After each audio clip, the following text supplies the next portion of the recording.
وابناہما والفاطمہ۔ جناب پیر سا اب کوئی آقا ہو نہیں سکتا، یہ وہ آقا ہیں جن کا مثل پیدا ہو نہیں سکتا، اور قسم اللہ کی لاکھوں سہاروں کا سہارا ہیں، غلام غوث اعظم بے سہارا ہو نہیں سکتا، غلام غوث اعظم بے سہارا ہو نہیں سکتا۔ اور یہ سچ ہے بندگی کا ہم سے دعویٰ ہو نہیں سکتا، یہ سچ ہے بندگی کا ہم سے دعویٰ ہو نہیں سکتا، مگر سرکار کا بندہ کسی کا ہو نہیں سکتا، مگر سرکار کا بندہ کسی کا ہو نہیں سکتا۔ اور مزے کی چیز ہے کامل محبت غوث اعظم کی، مزے کی چیز ہے کامل محبت غوث اعظم کی، نہیں تو زندگی میں لطف پیدا ہو نہیں سکتا، نہیں تو زندگی میں لطف پیدا ہو نہیں سکتا۔ ایک مرتبہ انتہائی عقیدت اور احترام کے ساتھ، پوری تاب و توانائی کے ساتھ، خلوص اور اخلاص کا پیکر بن کر نبی اور آل نبی کی بارگاہ میں درود پاک کا نذرانہ پیش کریں۔ اللہم صلی وسلم وزد وبارک علی سید الاولین والآخرین وآلہ الطیبین الطاہرین، صلاۃ و سلام علیک یا سیدی یا حبیبی یا رسول اللہ۔ معزز و مکرم برادران طریقت، برادران ملت اسلامیہ، اللہ رب تبارک و تعالی جل مجدہ کا یہ بڑا فضل اور بڑا کرم اور بڑا احسان ہے کہ ہم اور آپ آج حضور پیران پیر روشن ضمیر قطب ربانی سیدنا شیخ عبد القادر الجیلانی رضی اللہ تعالی عنہ کے عظیم ارشادات پر مبنی ایک عظیم کتاب فتوح الغیب کی درس کی محفل میں شرکت کی سعادت سے بہرمند ہیں۔ اللہ رب تبارک و تعالی سرکار لاسانی کے صدقے تصدق ہمارے جمع ہونے کو قبول فرمائے، جمع کرنے والوں کو اجر عظیم عطا فرمائے، اور ہماری نسلوں کو حضور پیران پیر غوث العظم دستگیر کی تعلیمات کا پابند بنائے۔ آج خطبہ مسنونہ میں نے جس آیت کریمہ کی تلاوت کا شرف حاصل کیا ہے وہ ایک انتہائی حساس موضوع ہے، ایک حساس مقالہ ہے۔ آج اگرچہ کہ ہماری چھٹی نشست ہے، لیکن مقالہ ہمارا چوتھا ہے۔ کون سا ہے؟ پیران پیر غوث پاک کے ارشادات کا جو یہ چیپٹر ہے فتوح الغیب کا، اس کا چوتھے چیپٹر پہ ہم گفتگو کرنے کی اور غوث اعظم کے ارشادات مبارکہ کی شرح کرنے کی کوشش کریں گے۔ تو میں نے خطبہ مسنونہ میں جس آیت کریمہ کی تلاوت کا شرف حاصل کیا ہے وہ اس نفس موضوع سے بڑی مطابقت رکھتا ہے۔ المقالۃ الرابعہ جو فتوح الغیب کا چوتھا چیپٹر ہے، اس میں حضور پیران پیر سیدنا غوث العظم دستگیر رضی اللہ تعالی عنہ نے موت کے فلسفے کے حوالے سے گفتگو فرمائی ہے۔ موت دو قسم کی ہوتی ہے، ایک موت وہ ہے جو ظاہری طور پر ایک انسان پر وارد ہوتی ہے اور وہ اس دنیا فانی سے کوچ کر جاتا ہے، اور اس کے بعد نہ وہ بول سکتا ہے، نہ سن سکتا ہے، نہ لوگ اس کی آوازیں سنتے ہیں۔ اگرچہ کہ احادیث شریفہ میں آیا ہے کہ مردہ سنتا ہے بشرطے کہ اللہ رب تبارک و تعالیٰ اسے اجازت مرحمت فرمائے۔ یہ مومنین کی ارواح کا انشاءاللہ آگے بھی ذکر آئے گا، لیکن اگر جنرل طور پر اگر دیکھا جائے تو اس کا تعلق اس دنیا سے کٹ جاتا ہے۔ تو یہ موت جو ظاہری طور پر ہم پر اور آپ پر واقع ہوتی ہے، ہم سے پچھلے والوں پر واقع ہو چکی ہے، یہ سب کے لیے یکساں ہے۔ کیا ہے بولیے؟ تو ایک مومن بھی مرتا ہے، ایک مسلمان بھی مرتا ہے، ایک کافر بھی مرتا ہے، ایک مشرک بھی مرتا ہے، ایک مرتد بھی مرتا ہے، ایک اللہ کو ماننے والا بھی مرتا ہے اور نہیں ماننے والا بھی مرتا ہے۔ احکام پر پابندی کرنے والے کو بھی موت آتی ہے اور احکام پہ پابندی نہ کرنے والے پر بھی موت آتی ہے۔ فرما بردار بھی مرتا ہے، نافرمان بھی مرتا ہے۔ بظاہر طور پر یہ موت سب کے لیے یکساں نظر آتی ہے، لیکن بباطن اور حقیقتاً اگر دیکھا جائے تو سب کی موت ایک جیسی نہیں ہوتی۔ موت میں بڑی تفریق ہے، موت میں بڑا امتزاج ہے۔ سرکار پیر و مرشد سیداد حضور غوث اعظم رحمۃ اللہ تعالیٰ علیہ صوفیاء کرام اور مومنین کی موت کے بارے میں ارشاد فرماتے تھے کہ پہلے شہزادے سے ہو کر ہم غوث اعظم تک پہنچیں گے انشاءاللہ۔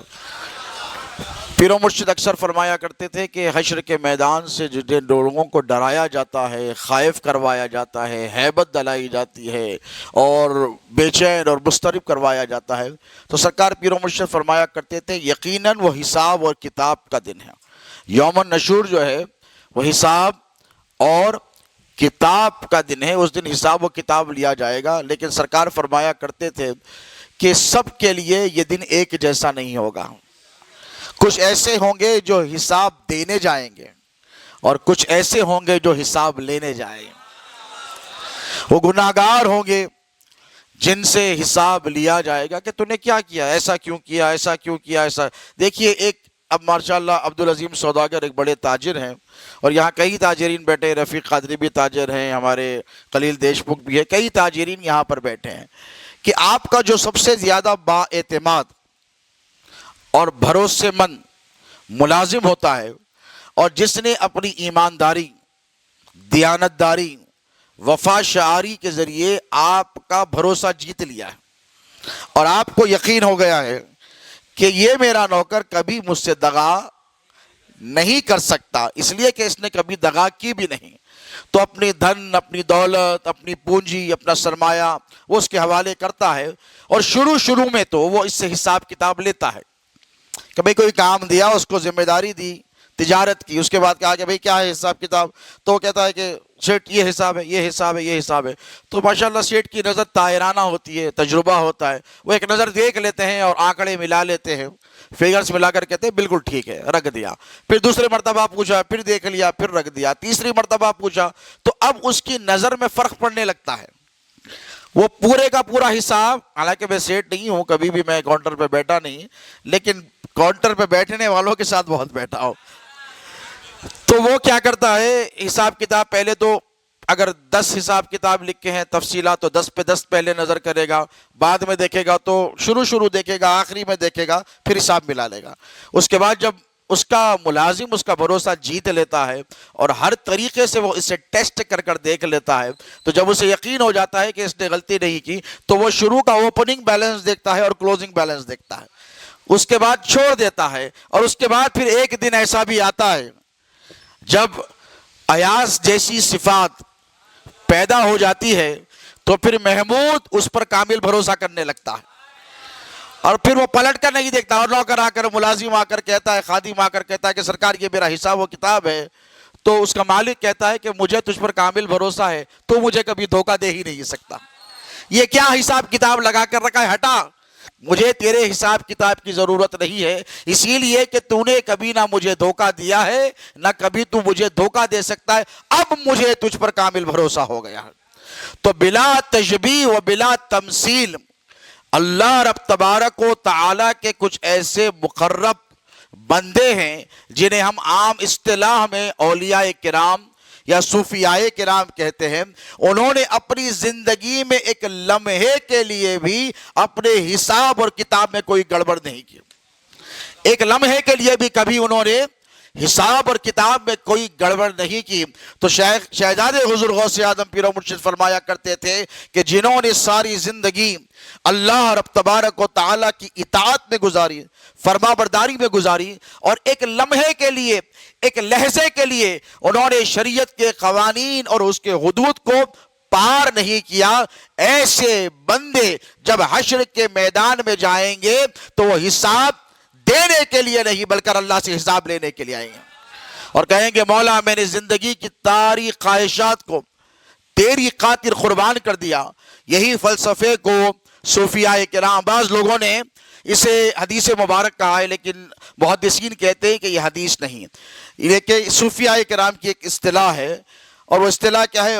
موتو قبل ان تموتو، موت سے پہلے مر جاؤ۔ اب آپ تعجب کریں گے کہ مرنے سے پہلے کیسے مرے گا ایک آدمی، موت سے پہلے کیسے مرے گا؟ تو اس کا فلسفہ اس مقالۃ الرابعہ میں انشاءاللہ ہم جانچنے کی اور پرکھنے کی پھر اسے سمجھنے کی کوشش کریں گے کہ موتو قبل ان تموتو کیا ہے، کہ موت سے پہلے موت کا واقع ہو جانا، مرنے سے پہلے مر جانا۔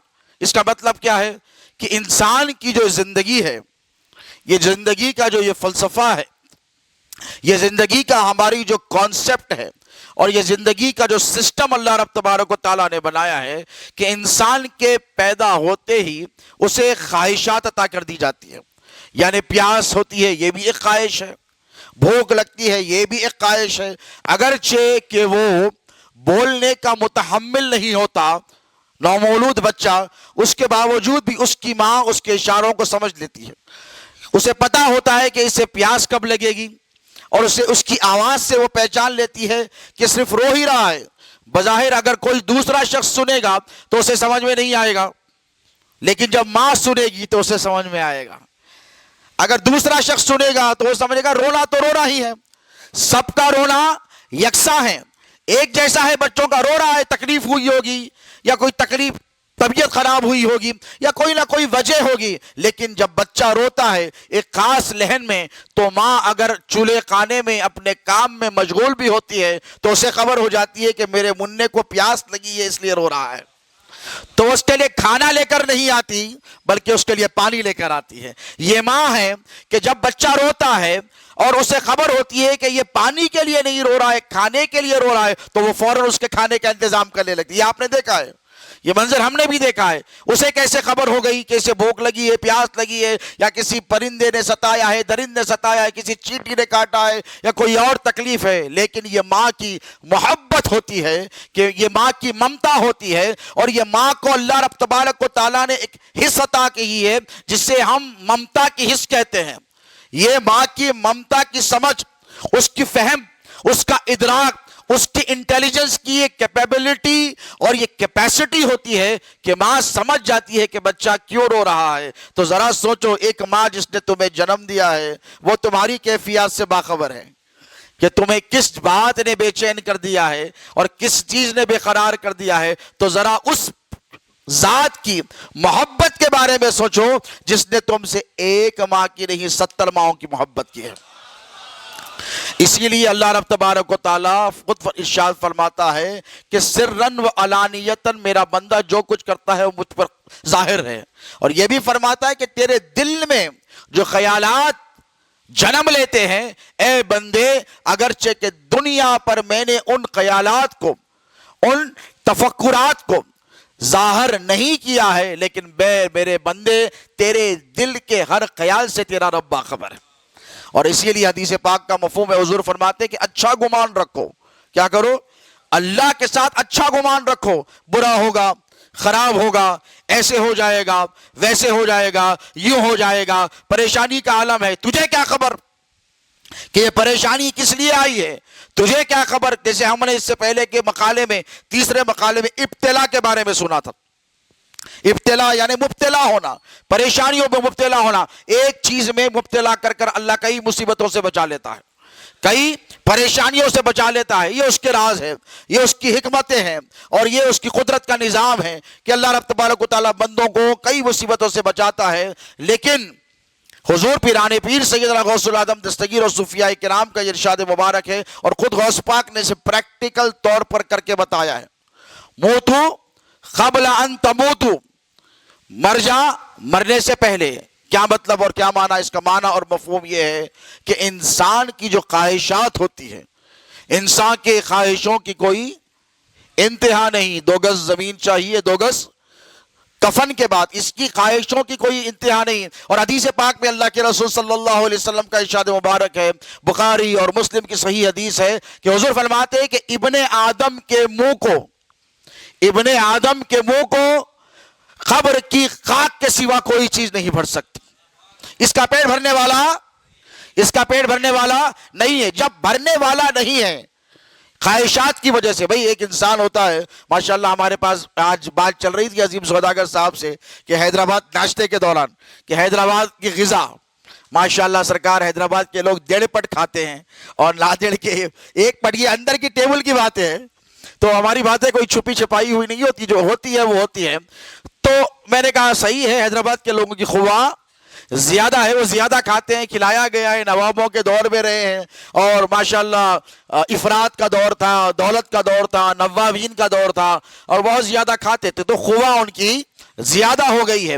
تو ہر آدمی کی خواہ مختلف ہوتی ہے، بچہ کم کھاتا ہے، جوان زیادہ کھاتا ہے۔ ہمارے پیر بھائیوں میں بھی کچھ ایسے نام ہے، نہیں بتانا چاہتا، 4-5 کا ماشاءاللہ اکیلے کھا رہے ہیں، آپ لوگ سمجھ گئے میرا نفیس اشارہ۔ تو ہر آدمی کی خواہ کم ہوتی ہے، بعض کی زیادہ ہوتی ہے، اور بعض بہت زیادہ 4-5 کا کھا لیتا ہے۔ کچھ ایسے بھی گزرے ہیں تاریخ میں جن کا پیٹ کبھی بھرا بھی نہیں۔ ہم اس حوالے سے بھی کوئی گفتگو نہیں کرنے والے۔ تو ہر آدمی کی الگ الگ خواہ ہوتی ہے، اور اس کی غذا کا ایک الگ الگ عالم ہوتا ہے۔ آپ کے سامنے ایک بڑی بشقاب میں کھانا لگا کے رکھا گیا، تو آپ تجزیہ کر لیتے ہیں کہ آدھی کھا لوں گا تو میرا پیٹ بھر جائے گا۔ کسی کے سامنے ایک بشقاب رکھ دی گئی تو اور ایک بشقاب پر اس کی نظر ہوتی ہے، اور وہ بھی کھا لیا تو پھر اس کی نظر دیکھ پر ہوتی ہے، کیوں؟ اس کا پیٹ نہیں بھرتا۔ تو ٹھیک اسی طرح انسان کا بھی معاملہ ایسی، حضور ارشاد فرماتے ہیں کہ تیری خواہشیں ختم ہونے والی نہیں، اگرچہ کہ کھانے کے لیے تجھے وافر چیزیں دی گئی اور پیٹ بھر بھی گیا، پھر بھی تجھے خواہش رہے گی۔ دوپہر کا کھا لیا تو رات کی فکر رہے گی، رات کا کھا لیا تو صبح کی فکر رہے گی، صبح کا کھا لیا تو دوپہر کی فکر رہے گی، اپنی نہیں رہے گی تو بیوی کی رہے گی، بیوی کی نہیں تو بچوں کی رہے گی، گھر والوں کی رہے گی۔ گھر میں ایک تھیلا چاول پڑا ہے تو پھر اگلے مہینے کی فکر رہے گی، اس کے بعد کیا ہوگا۔ یہ انسان کا مزاج ہے، سمجھ رہے ہیں آپ؟ تو اسی طریقے سے مثال کے طور پر اگر مثالیں دیتا رہوں تو بہت بات طویل ہو جائے گی۔ حضور ارشاد فرماتے ہیں کہ اے ابن آدم کے منہ کو، اس کے پیٹ کو سوائے قبر کی مٹی کے کوئی چیز نہیں بڑھ سکتی۔ تو یہ ایک انسان کا پیمانہ جو اللہ کے رسول صلی اللہ علیہ وسلم نے ارشاد فرما دیا ہے، اور اس کو ایک کیا کہتے ہیں، اسے ایک نظام حیات بنا دیا ہے، اور اس سے نہ میں بری ہوں نہ آپ بری ہیں۔ یہ خواہشات ہیں انسان کی، اچھی خواہشات ہیں، بری خواہشات ہیں، کچھ خواہشات اپنے لیے ہوتی ہے، کچھ خواہشات اپنوں کے لیے ہوتی ہے، کچھ خواہشات انسان کی ہوتی ہے کار خیر کے لیے، زیادہ ملے تو زیادہ کار خیر کروں گا، غربا میں تقسیم کروں گا۔ مگر بات قصہ مختصر یہ ہے کہ خواہشات کبھی بھی ختم ہونے والی نہیں، چہ جائے کہ قبر بن نہ پہنچ جائے۔ اسی لیے صوفیاء کرام نے فرمایا موتو قبل ان تموتو، کہ موت سے پہلے مر جا۔ یہ فلسفہ کیا ہے؟ یہ فلسفہ یہ ہے کہ اپنی خواہشات کو ختم کر دے۔ پیران پیر، روشن ضمیر، قطب ربانی، ہیکل سمدانی، شیخ عبد القادر جیلانی رضی اللہ تعالیٰ عنہ بیٹھے ہیں جمعے کی نماز کے بعد، خطبے کے بعد لوگوں سے ملاقاتیں کر رہے ہیں، اور غوث پاک کا یہ عادت کریمہ تھی کہ ہر جمعے کو نیا لباس زیب تن فرماتے ہیں، اور جو گزشتہ جمعہ پہنا تھا اسے پہلے خیرات کر دیتے، اور اس کے بعد نیا لباس، اور ایسا لباس پہنتے کہ شاہان وقت بھی دیکھ کر ہش ہش کرتے، کہ ان کی نہ آنکھوں نے ایسا کپڑا دیکھا نہ ایسا لباس۔ ایسی آب و تاب کے ساتھ رسول اللہ کا شہزادہ بغداد کی جامع مسجد میں ممبر پر جلوگر ہوتا، تو لوگ کبھی غوث پاک کے چہرے کو دیکھتے، کبھی ریش مبارک کو دیکھتے، اور جن کی نظر جس پر پڑتی وہ دیکھتا۔ بعض لوگ کیا ہوتے ہیں کہ چہرے میں ہی اتنے گم ہو جاتے ہیں اپنے پیر کے کہ اسے کچھ نظر ہی نہیں آتا، اور نظر آنا بھی نہیں چاہیے، لیکن کچھ ایسے ہوتے ہیں جن کی نظر چہرے پہ نہیں بڑھتی، خواہش ہوتی ہے کبھی ہاتھ دیکھتے ہیں کبھی پیر دیکھتے ہیں، اس کے بعد اوفو کیا لباس پہنے شیخ صاحب آج، یہ کتنا بھاری ہے، پھر وہ تجزیہ کرنے لگتے ہیں، اسے ترازو میں ڈالتے ہیں، یہ گھڑی 2 لاکھ کی ہے، یہ توپ پہنے 10,000 کی ہے، یہ شایا 20,000 کا ہوگا، یہ جوتا 15,000 کا ہوگا۔ تو غوث پاک کے زمانے میں بھی ایسے لوگ تھے، ہر دور میں ملے ہیں، ہر دور میں۔ تو ایک شخص کے دل میں یہ خیال پیدا ہوا کہ یہ تو اتنے بڑے صوفی ہیں اور اتنے بڑے ولی کامل ہیں، اتنے بڑے شیخ طریقت ہیں، انہوں نے مردوں کو زندہ کیا ہے، یہ خطب ربانی ہے، ہیکل سمدانی ہے، غوث سمدانی ہے، پھر ان کو اس لباس کی کیا ضرورت؟ یہ آپ نے دیکھا کہ مشائخ ہمیشہ شائے پہنتے ہیں، جبے پہنتے ہیں، دستار پہنتے ہیں۔ شہزادے غوث اعظم کو بھی آپ نے دیکھا کہ جب دل نہیں چاہتا تو پرانا پھٹا کپڑا پہن کر بیٹھتے، اور جی نہیں چاہتا تو میلے کپڑے پہن کر بیٹھتے، کیونکہ ابو تراب کی اولاد تھے اور ابو تراب کے جانشین تھے، ان کے شہزادے تھے۔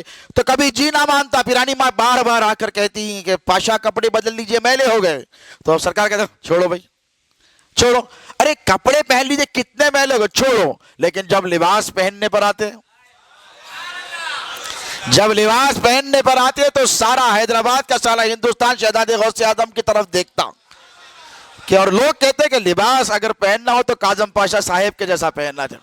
تو یہ مزاج تھا کہ ہمیشہ ایک جیسا نہیں پہنتے. آپ نے خود دیکھا جشن کی محفلوں میں، لیکن جب آب و تاب کے ساتھ غوث پاک کا شہزادہ تیار ہو کر آتا تو یہ کیا فلسفہ تھا؟ یہ غوث پاک کے سچے شہزادے ہیں. ہاں، یہ جھوٹے نہیں ہیں. جھوٹے بہت ہیں ہندوستان میں، نئے نئے عنوان سے آج بھی جھوٹے آ رہے ہیں، لیکن یہ سچا شہزادہ تھا. ان کی زندگی کی ہر ادا ادائے غوثوی تھی. ان کی ساری زندگی پیرانے پیر کی زندگی کا پرتو تھی اور اس کا اظہار ہوتا تھا. تو پیرانے پیر غوث اعظم دستگیر عمدہ اعلیٰ قسم کا اور بڑا بیش قیمتی لباس پہن کر بیٹھے. ایک مرید بیٹھا تھا، اس کے دل میں تصور گزرا کہ میرے شیخ کو اتنی بھاری چیزوں کی کیا ضرورت ہے، اتنا قیمتی لباس کیوں پہنا؟ لوگ کہتے ہیں نا بھائی کہ بھائی خیرات کر دینا چاہیے، غریبوں کو دے دینا چاہیے، فلاں فلاں فلاں. تو پیرانے پیر غوث اعظم دستگیر نے فوراً اس کے قلب کی طرف القاء کیا. وہ بے چین ہو گیا، بے چین ہو کر ڈر کے کانپنے لگا. سمجھ گیا کہ دل میں جو گزرا غوث پاک جان لیا. منکشف ہو گیا پیرانے پیر کے پاس. غوث پاک نے اس کی طرف دیکھا اور یکایک اپنے واس کو بدل دیا، اپنے خطبے ارشاد کے رخ کو موڑ دیا اور موڑ کر کہا کہ لوگوں، کیا ہو گیا ہے کہ لوگ آج عبد القادر جیلانی کے لباس کی طرف دیکھتے ہیں اور یہ سمجھتے ہیں کہ عبد القادر جیلانی کو قیمتی اور بیش قیمتی لباس پہننے کا کوئی شوق ہے. ایسا ہرگز نہیں ہے. وہ شخص کانپنے لگا اور سارے لوگ سمجھ گئے کہ آج کسی کے دل میں یہ خیال گزر گیا کہ شیخ عبد القادر جیلانی نے اتنا بھاری اور قیمتی لباس کیوں پہنا. تو پیرانے پیر نے ارشاد فرمایا کہ میرے نانا جان محمد رسول اللہ صلی اللہ علیہ وسلم کا ارشاد مبارک ہے کہ مردے کو بہترین لباس پہنایا جائے. توجہ، غوث پاک نے فرمایا، آپ نے دیکھا کفن کا کپڑا وائٹ ابیس، اس لیے کہ حدیث پاک کا ایک مفہوم ہے کہ سفید لباس پہنا کریں. رنگ برنگی بھی حضور نے پہنا ہے، سفید لباس پہنے. پرسوں میں نے ایک حدیث پڑھی، آقا صلی اللہ علیہ وسلم فرماتے ہیں کہ سفید لباس اللہ کا ذکر کرتا ہے. اسی لیے جمعے کے دن خاص طور پر سفید لباس کا اہتمام کیا جاتا ہے. آپ کیا سمجھ رہے؟ نہیں کرتا. سفید میں اللہ نے یہ کیفیت رکھی ہے کہ جب انسان اسے زیب تن کرتا ہے تو وہ جب تک سفیدی اس کی سلامت رہتی ہے تب تک وہ سفید لباس ذاکر بن جاتا ہے، اللہ کا ذکر کرتا رہتا ہے. اسی لیے یہ فلسفہ موت ہے کہ مسلمانوں کو سفید کفن دیا جاتا ہے. دیگر مذاہب میں بھی سفید دیا جاتا ہے، بہت کم دیوانے ہیں جو رنگ برنگی کفن دیتے ہیں، لیکن سفید. تو حضور پیرانے پیر غوث پاک نے ارشاد فرمایا کہ تو یہ سمجھتا ہے کہ یہ لباس میں نے اپنی نفس کی خواہش کے لیے پہنا ہے. نہیں، عبد القادر جیلانی 100 مرتبہ مرا ہے. توجہ ہے آپ کی. فرمایا کہ 100 مرتبہ مرا ہے تب جا کر یہ لباس زیب تن فرمایا ہے. اس کا مطلب کیا ہے کہ غوث پاک فرماتے ہیں کہ موتو قبل ان تموتو، موت سے پہلے موت کا واقع ہو جانا، مرنے سے پہلے مر جانا کا مطلب یہ ہے کہ عبد القادر نے اپنے نفس کی تمام خواہشات کو مار دیا ہے، ختم کر دیا ہے. تو یہ جو آج کا المقالۃ الرابعہ ہے، جو چوتھا مقالہ ہے، اسی عنوان کے تحت ہے کہ پیرانے پیر غوث اعظم دستگیر نے نفس کی خواہشات کو کیسے ختم کیا جائے اور موت کا کیا فلسفہ ہے، اس کے حوالے سے غوث پاک کیا ارشاد فرماتے آئے. اس کی سعادت حاصل کرتے ہیں. پہلے خالہ رضی اللہ تعالیٰ عنہ یعنی حضور پیرانے پیر سیدنا شیخ محی الدین عبد القادر جیلانی رضی اللہ تعالی عنہ نے ارشاد فرمایا، اذا مت عن الخلق قیل لک رحمک اللہ وما اتاک عن الہوا واذا مت عن ہواک قیل لک رحمک اللہ واماتک عن ارادتک ومناک. پیرانے پیر شیخ عبد القادر جیلانی رضی اللہ تعالی عنہ المقالۃ الرابعہ یعنی چوتھے مقالے میں، چوتھے چیپٹر میں فتح الغیب کے ارشاد فرماتے ہیں کہ جب تم مخلوقات سے فانی ہو جاؤ گے. یہاں پر بڑی غور و فکر کی بات ہے کہ غوث پاک کا ارشاد کیا ہے، جب تم مخلوقات سے فانی ہو جاؤ گے. اس کا معنی کیا ہے؟ تو اللہ کی بارگاہ میں کہا جائے گا کہ تمہارے اوپر خدا کی رحمتیں ہوں اور ہوائے نفس سے مردہ ہو جاؤ. ہوائے نفس یعنی نفس کی خواہشات سے تم مردہ ہو. لیکن کب ہوگا یہ؟ تم مخلوقات سے فانی ہو جاؤ گے۔ مخلوقات سے فانی ہونے کا مطلب یہ ہے کہ جیسے ہم نے اس سے پہلے کے دروس میں فتح الغیب کے درس میں سنا اور سننے کی سعادت حاصل کی، میں نے بولنے کی سعادت حاصل کی کہ اللہ کی مرضی میں اپنے آپ کو فنا کر دینا، انہی کی مرضی پہ چل رہے ہیں، انہی کی مرضی تو چل رہی ہے، یہ کیفیت کا پیدا ہو جانا کہ میرا کچھ بھی نہیں ہے، یعنی مصیبت بھی ہے تو اس کی طرف سے، راحت بھی ہے تو اس کی طرف سے، ابتلا بھی ہے تو اس کی طرف سے، آزمائش بھی ہے تو اس کی طرف سے، راحت بھی ہے تو اس کی طرف سے، خوشی ہے تو اس کی طرف سے، غم ہے تو اللہ کی طرف سے ہے، جو کچھ ہے یہ سب کا دینے والا وہی ہے۔ کون ہے بولو؟ والقدر خیرہ وشرہ من اللہ تعالی، تقدیر کی اچھائیاں اور برائیاں اسی کی طرف سے ہے۔ اب غوث پاک ارشاد فرما رہے ہیں اس مقالے میں کہ مخلوقات سے فانی ہو جاؤ۔ اس کا معنی کیا ہے؟ کہ کسی سے امید مت رکھو، میں ان کو خوش کر دوں گا تو یہ مجھے دے دیں گے، ہو سکتا ہے تم اس کو خوش کر دو وہ تمہیں نہ دے، ایسا کئی مرتبہ ہوا ہے۔ چاپلوسوں کا حشر ہمیشہ برا ہوتا ہے۔ چاپلوس کیا کرتا ہے؟ چاپلوسی میں لگا ہوتا ہے، میں اپنے مالک کو، اپنے آقا کو، اپنے مرشد کو یا فلاں کو اس طریقے سے خوش کر دوں گا اور ریٹرن میں مجھے یہ مل جائے گا۔ تو یہ ضروری نہیں کہ اس سے مل جائے، کبھی کبھی ذالک فضل اللہ یؤتیہ من یشاء، قرآن میں اللہ فرماتا ہے کہ اللہ کا فضل جسے چاہے دے، تو خوش کرے تجھے نہ ملے کسی اور کو مل جائے، یہ بادشاہ کی مرضی پر ہے، یہ مالک کی مرضی پر ہے۔ اللہ مصرف القلوب ہے، اللہ دلوں کا پھیرنے والا ہے، تو اللہ کیا کرتا ہے؟ تو اس کی خدمت کرتا ہے لیکن تیرے دل میں اخلاص نہیں، سمجھ رہے ہیں؟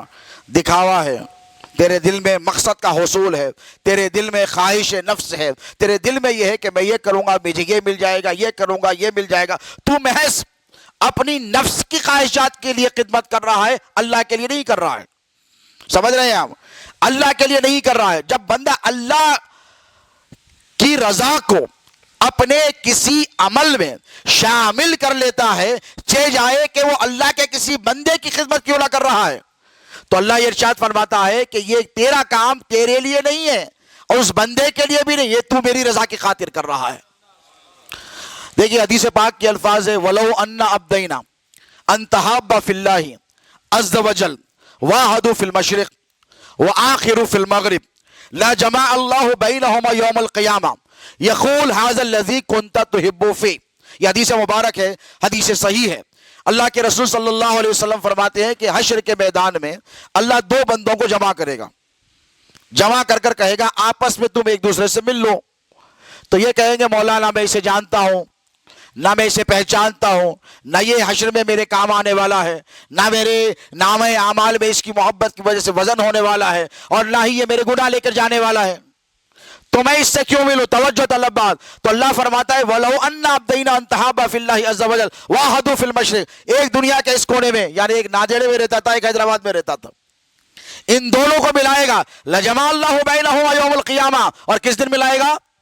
قیامت کے دن ملا کر کہے گا آپس میں ایک دوسرے سے مل لو، تو ہم کہیں گے کیوں مل لو؟ اس لیے مل لو کہ تم اس سے محبت اس کی دولت کی بنیاد پر نہیں کرتے تھے، اس سے محبت اس کے حسن کی بنیاد پر نہیں کرتے تھے، اس سے محبت اس کے منصب کی بنیاد پر نہیں کرتے تھے، اس سے محبت دنیا کی چاہت کی بنیاد پر نہیں کرتے تھے، بلکہ تم اس سے محبت میری ذات کی خاطر کرتے تھے۔ تو ایسے لوگوں کو اللہ بولو تو یہی تو ہے ایک شیخ اور مرید کی محبت۔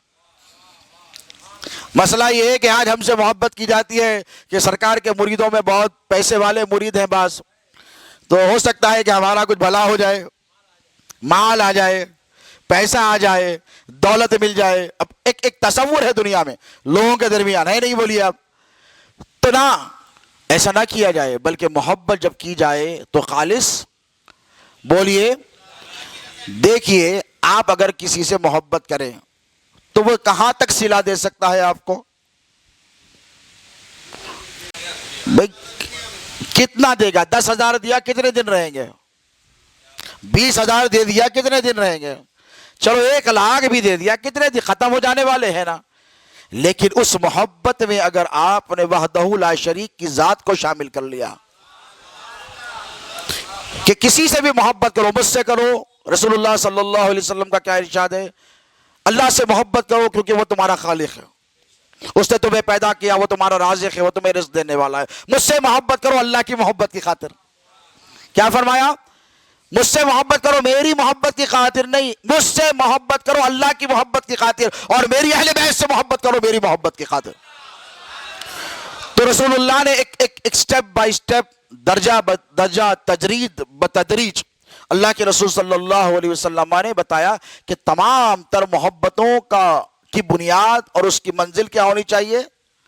بولیے، اللہ کی ذات۔ اور جب اللہ کی ذات کو اس میں شامل کر لیا جائے تو کوئی کام پھر ادھورا نہیں رہتا اور اس کو بقا مل جاتی ہے، باقی بلّہ ہو جاتا ہے۔ تو پیرانے پیر غوث پاک ارشاد فرماتے ہیں کہ جب بندہ مخلوقات سے فانی ہو جائے گا، دیکھیے مخلوقات سے فانی ہو جائے گا کا مطلب یہ نہیں کہ آپ تعلق توڑ لیں، آپ تعلق ختم کر لیں۔ مدرسے والے ہیں تو سیٹ صاحب چاہیے، زکوٰۃ لینی ہے تو جانا ہے۔ اب یہ کوئی مولانا سن لے میری بات اور کہے حضرت نے کہا، غوث پاک نے ارشاد فرمایا مخلوقات سے فانی ہو جائے گا، نہ۔ مطلب یہ کہ دیکھیے کبھی کوئی کسی سیٹ کے پاس جاتا ہے یا پھر خانقاہ میں آتا ہے اور اس کی ضرورت پوری نہیں ہوتی، اب جاتے وقت کیا بولتا ہوں نے، یا تو میرے کو گن کے جانا یا پھر سیٹ صاحب کو گن کے جانا۔ مزاج ہے نا بھائی، کیا کمی ہے بھائی؟ سرکار کہنے کیا کمی ہے، اتنی بڑی گاڑی ٹھہری، ارے بھلا میری نہیں ہے رے، تحفے میں ایسو ہے۔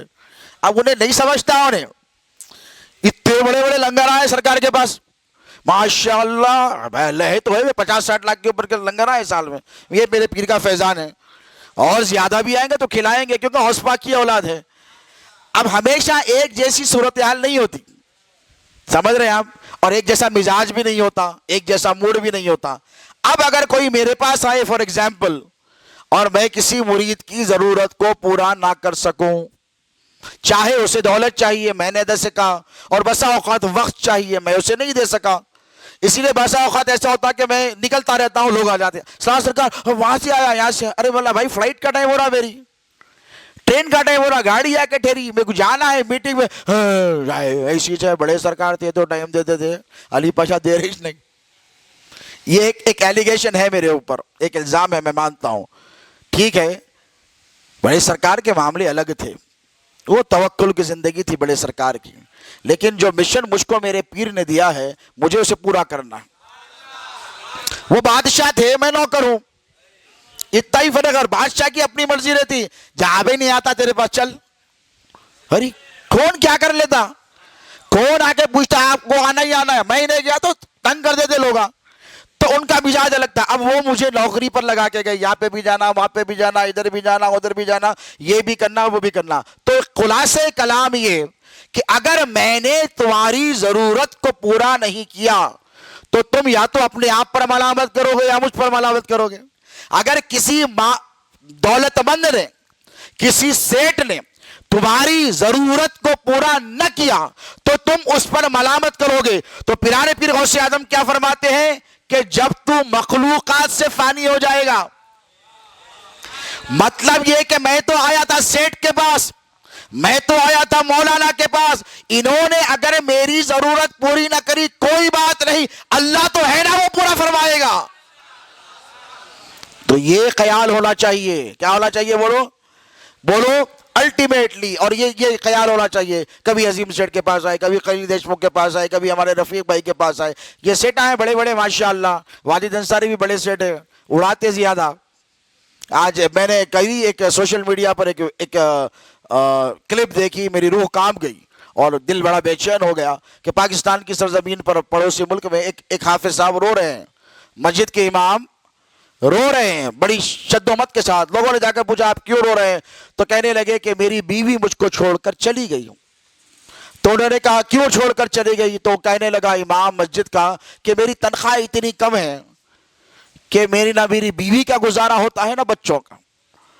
اور اس نے یہ بھی کہا درد بھرے لہجے میں کہ جب میں دیکھتا ہوں کہ ہمارے پاس کی نعتیہ محافل میں لاکھوں روپے اڑائے جاتے ہیں خوالوں پر، تو اس نے کہا کہ میں یہ سب کچھ دیکھ رہا ہوں اور حشر کے میدان میں اللہ سے ایسے بندوں کی شکایت کروں گا جو مسجدوں کے اماموں کا خیال نہیں کرتے اور قوالی میں رقص کی محفلوں میں ہزاروں لاکھوں روپے اڑا دیتے ہیں۔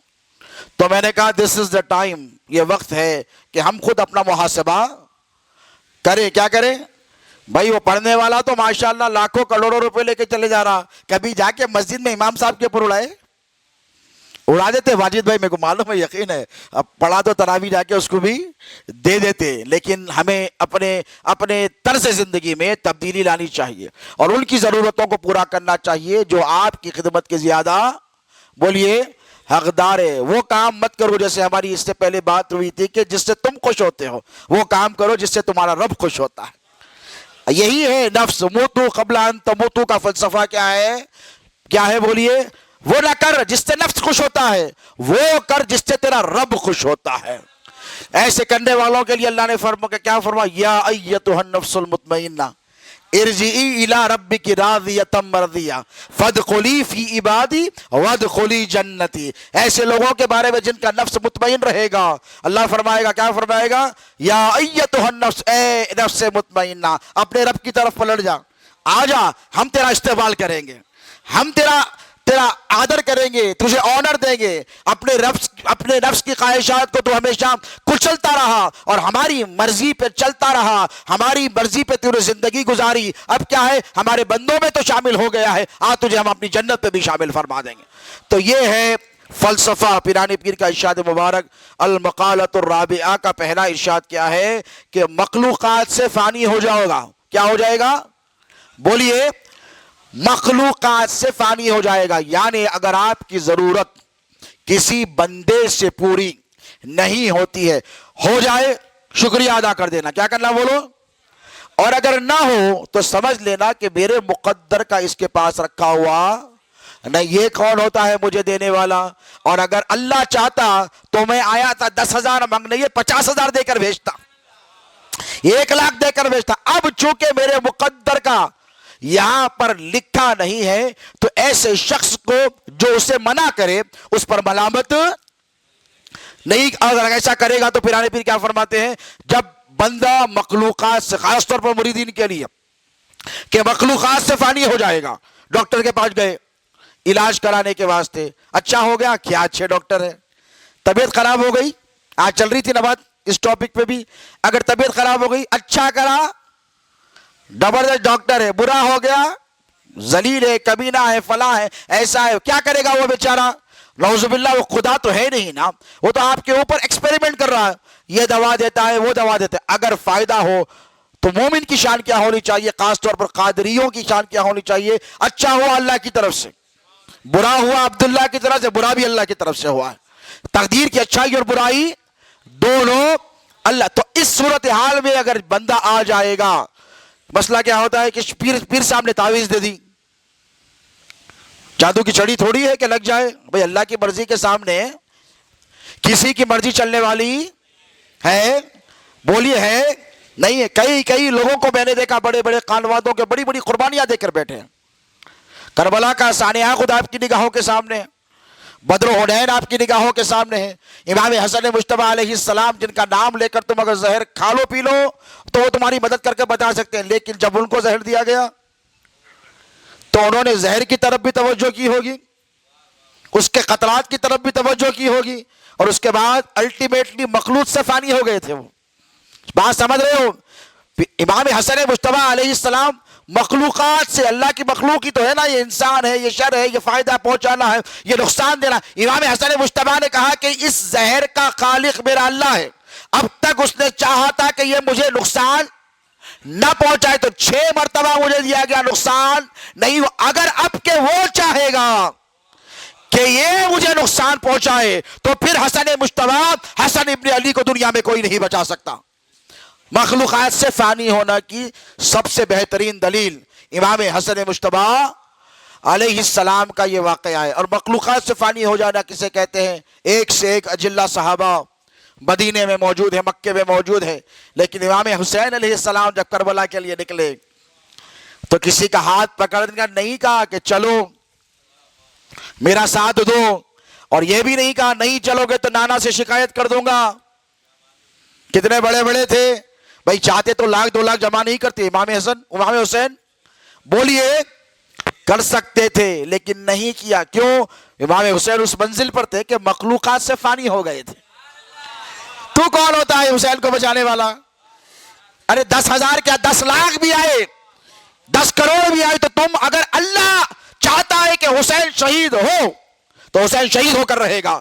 تو امام حسین نے کسی سے نہیں کہا کہ میرے ساتھ چلو میرے ساتھ چلو میرے ساتھ. کیوں؟ امام حسین مخلوقات سے فانی ہو گئے تھے اور ان کے پیش نظر ان کا مقصد تھا. امام حسین کا مقصد کیا تھا؟ ہے فکر جس کی کربلا دماغ وہ حسین ہے. امام حسین کی فکر کیا تھی؟ منصب نہیں تھا، اقتدار نہیں تھا، اگر چاہتے تو مل جاتا، لیکن فکر کیا تھی؟ اسلام کو بچانا اور جام شہادت نوش فرمانا. یہ امام حسین علیہ السلام کی فکر تھی اور امام حسین اس طرف ہی چل رہے تھے. اسی لیے امام حسین مخلوقات سے فانی ہو گئے. کہا اب آئی ڈونٹ نیڈ یو، اب مجھے آپ کی ضرورت قطعی طور پر نہیں ہے. اور اسی ایسی ہی منزل پر جب بندہ فائز ہو جاتا ہے، اب آپ تو امام حسین کے غلام ہیں، امام حسن مجتبیٰ علیہ السلام کے غلام ہیں، اب آپ مخلوقات سے فانی کیسے ہوں گے؟ ذرا سوچئے کیسے ہوں گے؟ اب آپ کو ہم کو مخلوقات سے یہ فانی ہونا ایسا ہے کہ دیکھیے ایکسپیکٹ دا ان ایکسپیکٹڈ. کسی سے وہ توقع رکھو جس کی تمہیں توقع نہیں. بات سمجھ رہے ہو؟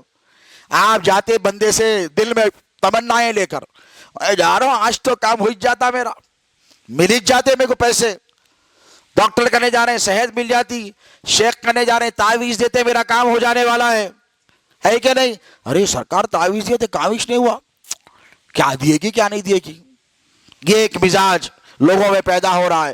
تو جاؤ ضرور، پہنچو ضرور، لیکن مخلوقات سے فانی ہو کر ایسے جاؤ کہ مل گیا تو اچھا، نہ ملا کوئی بات نہیں. اللہ کی مرضی، اس کے خزانوں میں کوئی کمی نہیں ہے. جب بندہ کسی ایک بندے پر مکمل طور پر تکیہ کر لیتا ہے، یہی میری ضرورتوں کو پورا کرنے والا ہے، یہی مجھے دینے والا ہے، یہی مجھے کھلانے والا ہے، یہی میری حاجتوں کو پورا کرنے والا ہے، تو ایسے بندے سے اللہ ناراض ہو جاتا ہے. اللہ بڑا حیادار ہے، اسے بڑی غیرت ہے. وہ کہتا ہے کہ اس کی اوقات ہے کہ یہ تیری ضرورتوں کو پوری کرے، اس کی حیثیت ہے کہ یہ تیری حاجتوں کو پوری کرے، اسے میں نے دیا ہے، اس کے پاس جو کچھ ہے میرا ہے. اے بندے تجھے تو چاہیے تھا کہ تو میرے پاس آتا، اپنی آرزوئیں، اپنی تمنائیں، اپنی حاجتیں تو مجھے سناتا، تو نے اس کو سنا دیا. اب میں تجھ کو اس کے دربار میں رسوا کروں گا، وہ تیری ضرورت کو پورا نہیں کرے گا اور تجھے دھتکار کر بڑھا دے گا. تو مخلوقات سے فانی ہونے کا مطلب اور معنی یہ ہے، اس کا مطلب یہ نہیں کہ کسی سے اپنی حاجت طلب نہ کرو، دست سوال نہ، لیکن اگر مجبوری ہو، وَأَمَّا السَّائِلَ فَلَا تَنْهَرْ، اگر مانگنا اتنا ہی برا ہوتا تو اللہ رب تبارک و تعالیٰ ایک مانگنے والے کا احترام کرنے کا حکم قرآن میں نہیں دیتا. اس کی عزت ہے، کیا ہے؟ جھڑکنا نہیں. آپ کے دروازے پر اگر کوئی سائل آئے تو آپ نے اگر اس کو جھڑک دیا تو یہ کس کی خلاف ورزی کی؟ قرآن کی. بولیے کس کی؟ تو آپ کو کیا کرنا ہے؟ بھائی نہیں ہے، معافی چاہتا ہوں. اسے جھٹکنا نہیں ہے، دھتکارنا نہیں ہے. یعنی اللہ نہیں چاہتا کہ تیرے دروازے پر اگر کوئی آئے تو اسے تو ذلیل نہیں کر سکتا، تجھے یہ اس بات کا اختیار نہیں ہے. لیکن اللہ اس بندے سے خوش ہوتا ہے جو اللہ کی ذات پر بھروسہ کر کر بیٹھتا ہے. پیران پیر غوث اعظم دستگیر رضی اللہ تعالیٰ عنہ الفتح الربانی میں، فتح الربانی جو اور غوث پاک کی اور ایک کتاب ہے، اس میں توکل کے حوالے سے اور کیا کہتے ہیں یہ فراغت حاصل کرنے سے، بندوں سے، قلاسی لوگوں سے، اس کے حوالے سے ارشاد فرماتے ہیں کہ پرندوں کی صفت اختیار کر. توکل اگر چاہیے تو پرندوں کا توکل اختیار کر. اس کا مطلب والا یہ نہیں کہ پرندے گھونسلے میں بیٹھے نہیں رہتے. غوث پاک کیا فرماتے ہیں؟ پرندہ اپنے رزق کے لیے گھونسلے میں بیٹھا نہیں. آج کل بہت لوگوں میں یہ مزاج ہوا، کیا اچھے کیا برے، کیا خاندانی کیا پاندانی، یہ سب کا مزاج ہو گیا ہے کہ گھر میں بیٹھ جائیں گے اور میرا بھائی بہت پیسے والا ہے، میرا دوست بہت پیسے والا ہے، میرا پیر بھائی بہت پیسے والا ہے، اسے خبر ہو جائے گی کہ میں گھر میں بیٹھا ہوں، کچھ مل جائے گا، میرے پاس کچھ آئے گا. ایسے لوگوں پر اللہ اس کے رسول کی لعنت ہے. غوث پاک کیا فرماتے؟ پرندوں کی صفت پیدا کر کے جب صبح ہوتی ہے تو وہ رزق کے انتظار میں گھونسلے میں نہیں بیٹھتا، اور اسے یہ بھی خبر نہیں کہ اسے رزق کہاں ملنے والا ہے، وہ بس نکل جاتا ہے، اور وہ جب نکل جاتا ہے رزق کی تلاش میں تو اللہ کو اس کی ادا پسند آ جاتی ہے، اور اللہ فرماتا ہے کہ یہ مجھ پر بھروسہ کر کر، حالانکہ نہ اس کو سمت معلوم ہے، نہ اسے معلوم ہے کہ فلاں جگہ پہ اس کا دانا پڑا ہے، یہ کامل مجھ پر بھروسہ کر کر نکلا ہے، آسمان کی طرف دیکھ کر میری ذات پر بھروسہ کر کر نکلا ہے، اگر کسی زمین پر دانا نہ ہونا وہاں پر بھی اللہ دانا فراہم کر دیتا ہے ان کے لیے۔ کس کے لیے؟ وہ جو نکلتا ہے گھر میں بیٹھنے والوں کے لیے، بولیے ہرگز طور پر نہیں۔ اب جب بندہ مخلوقات سے فانی ہو جائے گا، یعنی جد و جہد کرے گا اپنے بل پر، اور اپنی جد و جہد کا ثمرہ، اس کا نتیجہ اللہ رب تبارک و تعالیٰ کی بارگاہ کے حوالے کر دے گا، تو اللہ رب تبارک و تعالیٰ اسے ایسی جگہ سے رزق عطا فرمائے گا جہاں سے اس کا گمان بھی نہیں، اس نے سوچا بھی نہیں۔ آپ کہیں اور سے سوچتے رہیں گے، اللہ کہیں اور سے رزق دے دے گا، رزق کے دروازے آپ پر وا کر دے گا اور کھول دے گا۔ تو اللہ تعالیٰ کی طرف بارگاہ سے کہا جائے گا، غوث پاک فرماتے ہیں، غوث پاک پر یہ انکشاف ہوا ہے کہ تمہارے اوپر خدا کی رحمتیں ہوں گی۔ کیا ہوں گی؟ کب ہوگی؟ بولیے جب آپ مخلوقات سے فانی ہو جائیں گے۔ دیکھیے اللہ کے رسول صلی اللہ علیہ وسلم کیسے فانی تھے مخلوقات سے، قربان جاؤ میرے آقا پاک علیہ السلام کی ایک حدیث مبارک یاد آ رہی ہے۔ ایک غزوے میں حضور اونٹ پر بیٹھے ہیں اور 10,000 کے اوپر صحابہ حضور کے ساتھ ہیں، اور آقا پاک علیہ الصلوۃ والسلام اونٹ پر بیٹھے ہیں۔ حضور کچھ کھا رہے تھے، کچھ پھل تھا، کچھ میوہ تھا، اور اس کے چھلکے زمین پر گر گئے۔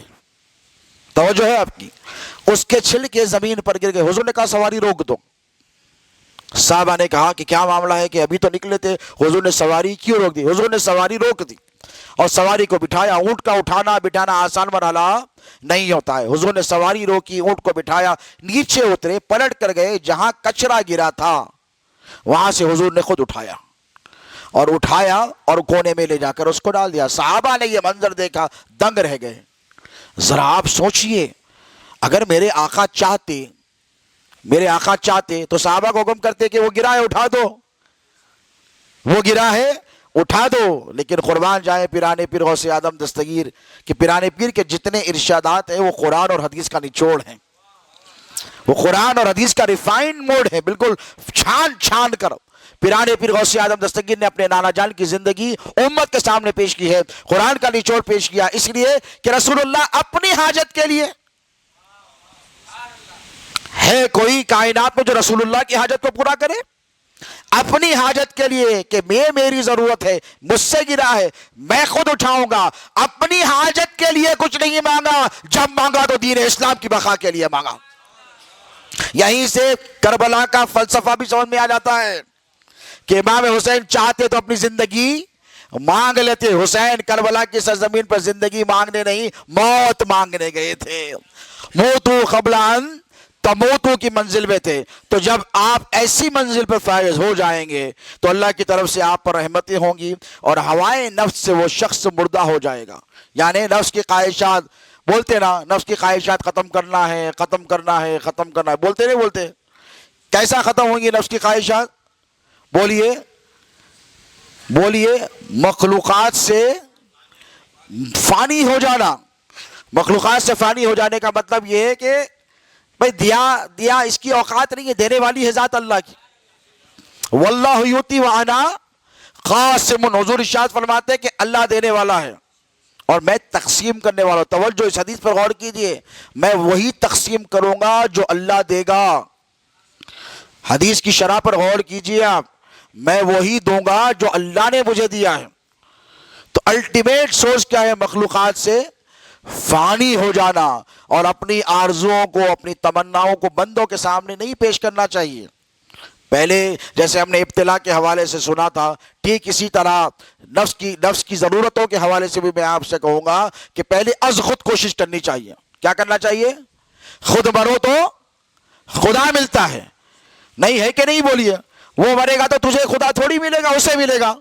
وصال یار جسے کہتے ہیں، مرے گا تو پھر جلوے دیکھے گا، ہے کہ نہیں؟ تو موتو قبل ان تموتو کا یہی فلسفہ ہے کہ پہلے آپ کو جد و جہد کرنی ہے۔ کیا کرنی ہے؟ بولیے، جد و جہد، اور جد و جہد کرتے وقت بسم اللہ الرحمن الرحیم پڑھنا ہے، اللہ کو اپنے اس امر میں شامل کرنا ہے۔ اور جب آپ ناکام ہو جائیں اور آپ کوشش کرنے کے باوجود بظاہر آپ کو نتیجہ نہ ملے، تو پھر آپ کو کسی کے دروازے پر جانے کی ضرورت نہیں، اللہ آپ کے دروازے پر دولت مند کو بھیج دے گا، آپ کے دروازے پر آپ کا رزق بھیج دے گا۔ کیوں؟ اللہ تو دیکھ رہا ہے نا کہ اس نے کوشش بھی کی، اس نے جد و جہد بھی کی، اس نے مصیبت بھی اٹھائی، اس نے حلال طریقے اپنانے کے لیے میرے بندے نے یہ فلاں فلاں سب کر دیے، اب اس کے اختیار کا نہیں، تو اللہ کیا کرے گا؟ اپنی رحمتوں کو تجھ پر نازل فرما دے گا، اپنی برکتوں کو تجھ پر نازل فرما دے گا۔ وہ کہتے ہیں کہ پیاسا کنویں کے پاس آتا ہے، میرا پروردگار اس پر قادر ہے کہ کنویں کو پیاسے کے پاس بھیج دے گا۔ کیا وہ قادر نہیں ہے؟ کیا وہ قادر؟ وہ بالکل قادر ہے۔ تو ہوائے نفس سے جب مردہ ہو جائے گا، اور جب تم خواہش سے فانی ہو جاؤ گے، یعنی اب یہ جو خواہشات ہیں میری، یہ جو ہیں، ان سے جب تم فانی ہو جاؤ گے، یعنی مل گیا ٹھیک ہے، نہ ملا روتے نہیں بیٹھنا چاہیے، سمجھ رہے ہو بھئی؟ ہر ایک کو اللہ تعالیٰ اس کی بساط کے اعتبار سے دیتا ہے۔ گلاس میں 250 ml پانی آتا، اس سے زیادہ ڈالے تو ٹکتا۔ بوٹل میں 1 لیٹر پانی آتا، 5 لیٹر ڈال سکتے۔ ڈرم میں 100 لیٹر آتا، 500 لیٹر ڈال سکتے۔ ٹانکی میں 5000 لیٹر آتا، 10,000 لیٹر نہیں ڈال سکتے۔ جتنا پانی دریا میں آتا اس سے کہیں زیادہ پانی، بولو، کنویں میں الگ، تالاب کا پیمانہ الگ، دریا کا پیمانہ اور بڑا، اور سب سے بڑا پیمانہ سمندر کا پیمانہ ہوتا ہے۔ تو اب جب اللہ کسی بندے کو کم دے اور کسی بندے کو زیادہ دے، اس پر بھی اللہ کا شکر ادا کرنا چاہیے۔ مکاشفۃ القلوب میں قول نقل کیا گیا ہے حضرت جنید بغدادی رضی اللہ تعالیٰ عنہ کا، اور دیگر اولیاء اللہ نے بھی اس کی حامی بھری ہے۔ وہ کہتے ہیں کہ اگر کسی بندے کو اللہ نے کم دیا اور کسی بندے کو بہت نواز دیا، تو جسے نہ ملا اسے شکر گزار رہنا چاہیے، اسی لیے کہ اللہ نے تجھ کو نہ دے کر تجھ پر احسان کیا، اور دولت مند کو دے کر اس پر احسان کیا، اسی لیے کہ اگر تجھے زیادہ دے دیتا دولت تو اللہ کا نافرمان ہو جاتا، تو گناہ میں پڑ جاتا، تو زنا میں پڑ جاتا، تو شراب نوشی میں پڑ جاتا، تو لوگوں کو ستانے کے لیے اپنی دولت کو استعمال کرتا۔ تو اگر اللہ نے تجھے دولت نہیں دی تو یہ سمجھ کہ اللہ کا تجھ پر احسان ہے کہ اللہ تجھے اپنی ناراضگی سے بچا رہا ہے، تجھے قبر کے عذاب سے بچا رہا ہے، سمجھ رہے ہیں آپ؟ اور اگر جب کسی کو دے دیتا ہے اللہ تعالیٰ دولت، میں مشرکوں کی اور کافروں کی بات بولیے نہیں کر رہا، میں مومنین کی بات کر رہا ہوں، میں قادریوں کی بات کر رہا ہوں، میں غلامان رسول کی بات کر رہا ہوں، جن کی زندگی کا مقصد رسول اللہ صلی اللہ علیہ وسلم کی خوشنودی ہے۔ اگر آپ دیکھو کہ معاشرے میں اللہ نے کسی کو دولت دی ہے تو سمجھ لو یہ بھی اس پر اللہ کا انعام ہے۔ اللہ نے اسے اس لیے دی ہے دولت کہ اس کا پیمانہ بھرنے والا، اس کے پیمانے میں جتنا آتا ہے نا اتنا ہی اللہ نے اسے عطا کیا ہے۔ اور بعض وقت اللہ نہ دے کر آزماتا ہے، بعض وقت اللہ دے کر بھی آزماتا ہے، اور دیکھتا ہے کہ یہ کیا کرے گا۔ الذی خلق الموت والحیات لیبلوکم ایکم احسن عملا، سورۃ الملک میں اللہ رب تبارک و تعالیٰ ارشاد فرماتا ہے، جو میں نے آیت پڑھی تھی، کہ اللہ نے پہلے موت کو خلق کیا۔ کس کو؟ بولو، پہلے موت کا ذکر ہے قرآن میں، جب حیات کا ذکر آیا ہے تو پہلے موت کا ذکر آیا ہے، پہلے موت۔ ٹھیک اسی طرح اللہ رب تبارک و تعالیٰ سورہ بقرہ میں ارشاد فرماتا ہے کہ دیکھو، موتو قبل ان تموتو، مرنے سے پہلے مر جاؤ کا فلسفہ کیا ہے؟ اللہ سورہ بقرہ میں ارشاد فرماتا ہے، کیف تکفرون باللہ وکنتم امواتا فاحیاکم ثم یمیتکم ثم یحییکم ثم الیہ ترجعون، کہ تم کیسے اللہ کے ناشکرے بن رہے ہو؟ کیف تکفرون، کیسا تم اللہ تعالیٰ کی ناشکری کر رہے ہو اور اس کی شکر گزاری نہیں کر رہے ہو، ناشکریہ کر رہے ہو، جبکہ تم پر موت طاری تھی۔ ہم یہ سمجھتے کہ ہم پہلے زندگی پائے، نا، پہلے موت تھی۔ توجہ ہے، قرآن بتا رہا ہے، اللہ فرمایا ہے وَكُنْتُمْ أَمْوَاتًا، کیا تھے بولو؟ موت طاری تھی، اس کے بعد فَأَحْيَاكُمْ، تو ہم نے تمہیں زندہ کیا۔ اب دیکھیے، آپ ایک منی کے لوتڑے سے ٹکڑے سے پیدا ہوئے ہیں، اور جب آپ مادر رحم میں منتقل کیے گئے اللہ رب تبارک و تعالیٰ کے حکم سے، جب آپ منتقل ہوئے تو موت تھی کہ نہیں؟ اس کے بعد اللہ نے فحیاکم، اللہ نے کیا کیا؟ روح پھونکی. کیا پھونکی؟ بولیے. روح پھونکی. اب اس کے بعد ایک زمانے تک آپ کو ماں کے پیٹ میں شکم میں رکھا، اس کے بعد پھر دنیا میں آئے. دنیا میں آئے، جتنا جینا تھا، جتنا مقدر میں لکھا تھا جیتے رہے آپ. اس کے بعد کیا ہوا؟ ثم یمیتکم، پھر مار دیا اللہ نے تم کو. تو موت 2 مرتبہ، حیات بیچ میں 1 مرتبہ. ثم الیہ ترجعون، اس کے بعد پھر وہ تم کو اپنی طرف بلائے گا. تو اس آیت مبارکہ پہ غور کیجئے، موت کا فلسفہ آپ کو سمجھ میں آئے گا اور نفس کی خواہشات آپ کو سمجھ میں آئے گی کہ ہم پہلے عدم میں تھے. کہاں تھے؟ ہمارا کوئی وجود نہیں تھا، جو نہ ہونے کو ہی موت کہتے ہیں. بھئی کسی کا انتقال ہو گیا، موت واقع ہو گئی، تو کیسے پتا چلے گا لوگوں کو؟ اگر وہ محلے میں نہ دکھے تو لوگ آ کر کہتے ہیں کہیں باہر گئے ہیں کیا؟ شہر کے باہر گئے ہیں، ملک کے باہر گئے ہیں. تو لوگ کہتے ہیں نہیں بھائی، نہ شہر کے باہر گیا نہ ملک کے باہر گیا، بلکہ موت آ گئی اسی لیے نظر نہیں آ رہا. تو موت جب طاری تھی تو تب نظر، بولیے، آپ کو خبر ہی نہیں تھی. تو ایک دور ایسا اللہ گزارتا ہے انسان پر کہ عدم میں جب آپ تھے تو آپ پر، ہم پر، تمام انسانیت پر موت طاری تھی.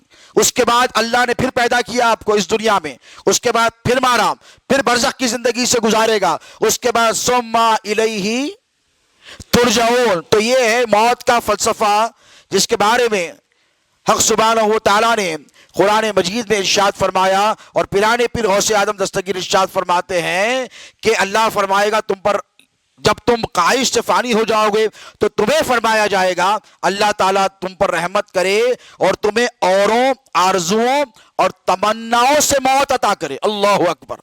یعنی مطلب کیا ہے؟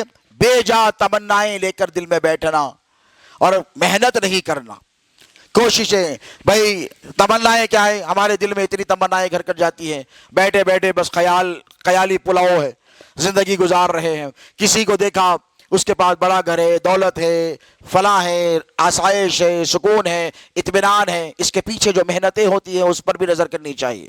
اور کسی متقی اور پرہیزگار کو دیکھا، اس کی طرف آپ کو رغبت ہو گئی، آپ کو اس سے محبت ہو گئی.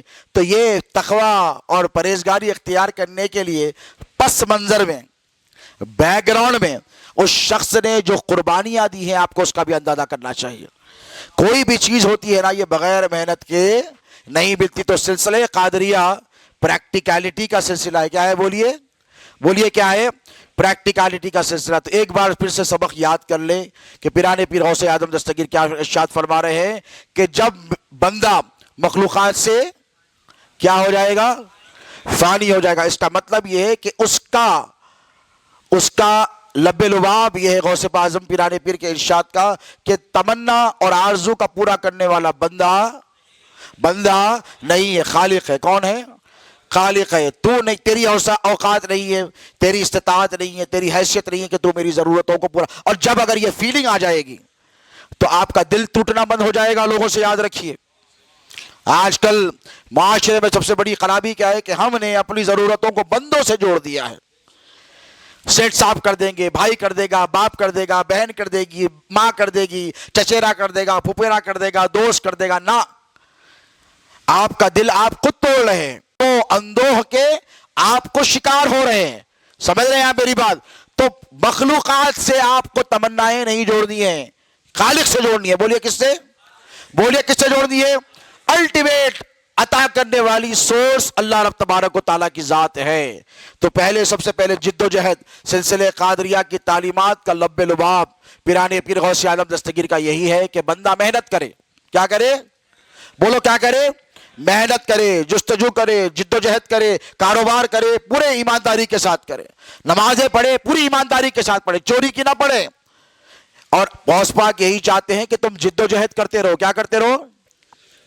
گھر میں بیٹھے مت رہو، محنت کرو، علم حاصل کرو، عمل حاصل کرو، تقوی حاصل کرو، لوگوں سے سیکھو، لوگوں سے عبرت حاصل کرو، دنیا کے معاملات کو اپنی نگاہوں کے سامنے رکھو اور روزانہ یومیہ اپنے اعمال کا محاسبہ کرو. کیا کرو؟ بولو کیا کرو؟ محاسبہ کرو کہ میں نے یہ جو کیا یہ غلط تھا، مجھے یہ نہیں کرنا چاہیے تھا۔ میں یہ کہوں گا کہ کامیاب تاجر اور بزنس مین وہی ہوتا ہے، کامیاب شخص وہی ہوتا ہے جو اپنا حساب روز کا روز کلیئر رکھتا ہے کہ نہیں؟ پینڈنگ میں مت ڈالو کوئی کام کو، کیونکہ پینڈنگ میں ڈالنے والوں کو اللہ پسند نہیں کرتا۔ نماز کا ٹائم ہو گیا، حی علی الصلاۃ حی علی الفلاح، نماز پڑھنے کا موقع ہے، وقت ہے، آپ مسجد کو نہیں جا رہے ہیں، کیوں؟ بعد میں پڑھیں گے نا، بعد میں اگر وقت نہیں ملا تو یا تو نماز چلے جاتی یا زندگی چلے جاتی، دو ہی صورتیں ہیں، یا تو نماز جائے گی یا زندگی۔ تو اس وقت کی نماز تو تجھ پر رہ گئی نا۔ تو کوئی کام کو ڈیلے، بولیے اچھے کام کا ارادہ کرا، جب کا جب کر دے، اس کو ڈیلے مت کرو۔ کسی کو سوچا کہ صدقہ دینا ہے دے دو فوراً، کسی کو سوچا کہ خیرات کرنی ہے کر دو، کسی کی مدد کرنی ہے ڈیلے مت کرو۔ تمام کام ادھورے پڑے رہے اس کے، وہ زندگی پہ بہت اعتبار کرتا تھا، تو زندگی پر اعتبار مت کرو۔ اسی فلسفے کا نام ہے موتو قبل ان تموتو، موت سے پہلے مر جانے کا مطلب یہ ہے کہ موت کا انتظار نہیں کرنا چاہیے، اس لیے کہ جب زندگی جب تک ہے، جب تک انسان موت کا، بولیے، انتظار کر رہا ہے، قبر میں جانے کے بعد کس کا انتظار ہے؟ وہاں موت آنے والی ہے پھر سے، نا سما یحییکم، اللہ فرماتا ہے پھر زندہ کر دیا جائے گا، اس کے بعد ساری چیزیں اسے دکھائی جائے گی۔ تو یہ موت کیا ہے؟ زندگی پر ایک پہرے کا نام ہے، موت سے ڈرنا نہیں چاہیے۔ موت سے کس کو رستگاری ہے؟ آج ان کی تو کل ہماری باری ہے، سب کو جانا ہے، لیکن جانے سے پہلے تیاری بہت زیادہ ضروری ہے۔ اور روزانہ پیرانے پیر غوث اعظم دستگیر کے ارشادات عالیہ سلسلہ قادریہ کی تعلیمات کے مطابق انسان کو روز کا روز اپنا حساب برابر کر لینا چاہیے۔ توبہ اور استغفار روزانہ ایک وقت ایسا نکالیں، سونے سے پہلے وضو کریں، نماز آپ نے پڑھ بھی لی ہو تو وضو کریں، چند لمحات اللہ کی یاد میں بیٹھیں، کیونکہ اللہ رب تبارک و تعالیٰ کو وہ دل پسند ہے جس میں غم ہوتا ہے۔ کیا ہوتا ہے؟ غم ہوتا ہے۔ مکاشفۃ القلوب بہت بڑی تصوف کی ایک کتاب ہے۔ میں آج ہمارے عظیم سیٹھ صاحب کو دن میں اس کے حوالے سے ہماری گفتگو ہو رہی تھی، میں نے کہا کہ وہ دل جس میں غم نہ ہو، اللہ کو وہ دل پسند نہیں ہے۔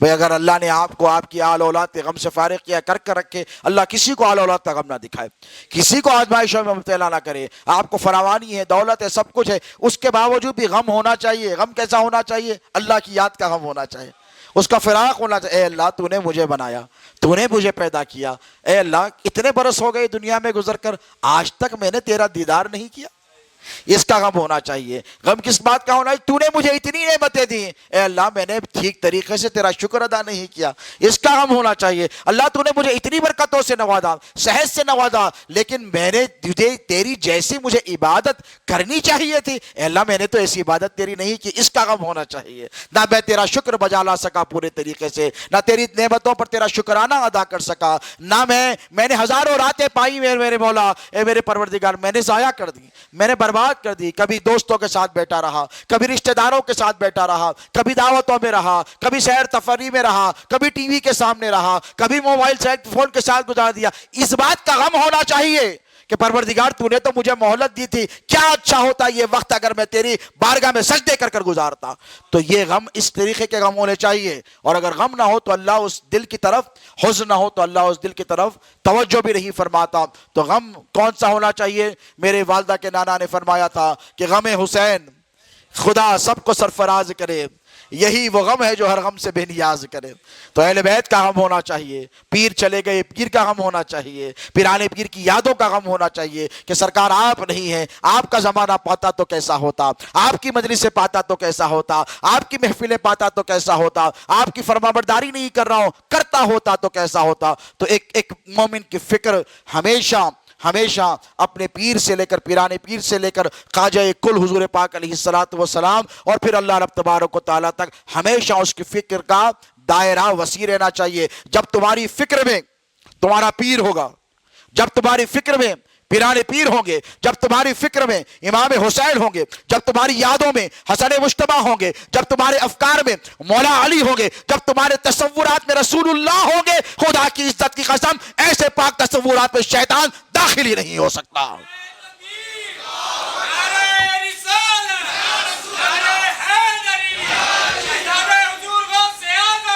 اور یاد رکھو کہ ایمٹی مائنڈ کیا ہوتا ہے؟ شیطان کا ڈیولز ڈین ہوتا ہے. کیا ہوتا ہے؟ خالی دماغ اگر کسی نے دیکھ لیا تو شیطان کہتا ہے یہ تو بہترین رہنے کی جگہ ہے. اس نے جب تمہارے ذہن کی طرف، دل کی طرف دیکھا تو اس میں کبھی غوث کے جلوے نظر آئے، کبھی مولا کے جلوے نظر آئے، کبھی اہل بیت کے جلوے نظر آئے، تو تمہارے دل سے وہ کوسوں دور بھاگ جائے گا. مجال ہے شیطان کی کہ جس دل میں غوث آدم بستے ہو اس پر وہ حملہ کر سکتا ہے. اسی لیے پیرانے پیر فرماتے ہیں کہ اے مرید، تجھ پر لازم ہے کہ تو عبد القادر جیلانی کی یاد میں مر جا، اللہ تجھے زندگی عطا فرما دے گا. اللہ رب تبارک و تعالیٰ سے دعا ہے کہ مجھے اور آپ سب کو کہنے سننے سے زیادہ عمل کرنے کی توفیق عطا فرمائے. اے باری تعالیٰ، میں ایک بار پھر دعا گو ہوں میرے چہیتے مرید عبدالعظیم سوداگر قادری سے، خلیفہ مجاز سے، شہزاد غوث آدم کے اس مرید صالح سے کہ ہر مہینہ جو اس محفل کا، اس بزم کا، اس نشست کا اہتمام کر رہے ہیں، اللہ رب تبارک و تعالیٰ ان کو، ان کے اہل و عیال کو بہترین جزا اور اس کی صلہ عطا فرمائے، اور صبح قیامت تک ان کے نسلوں میں یہ سلسلے کو جاری رکھے. جتنے مریدین سلسلہ یہاں پر حاضر ہوئے ہیں، میں ان سب کے لیے بھی دعا گو ہوں کہ پروردگار ان سب کی حاضری کو بھی قبول فرمائے اور ان کے ذریعے بھی سلسلے قادریات کی خوب خدمت لے، سنیت کا خوب کام لے.